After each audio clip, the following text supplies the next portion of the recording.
si aujourd'hui ces personnes arrêtent le traitement par peur de stigmatisation, le risque c'est qu'à court terme, qu'il y ait de nouvelles transmissions.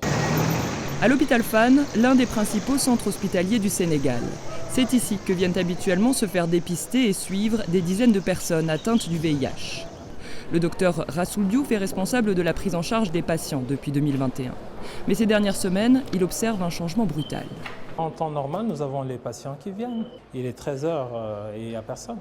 Habituellement, entre 15 et 20 patients franchissent chaque jour les portes du centre, notamment pour renouveler leur traitement antirétroviral. Merci beaucoup. Ce jour-là, seuls 2 se sont présentés.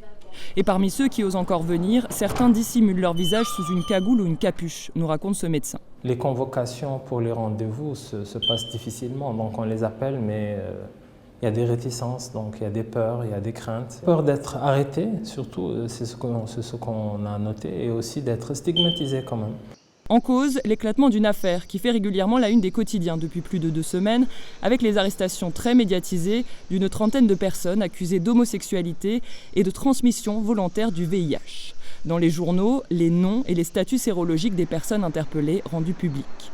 Une violation du secret médical, du secret de l'instruction et de la loi contre le VIH, s'inquiète le Conseil national de lutte contre le sida.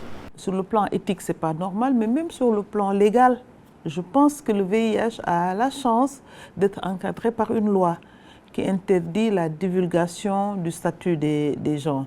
Les acteurs de la lutte contre le sida déplorent également une confusion dans la population autour des modes de transmission du virus, alimentés par la désinformation.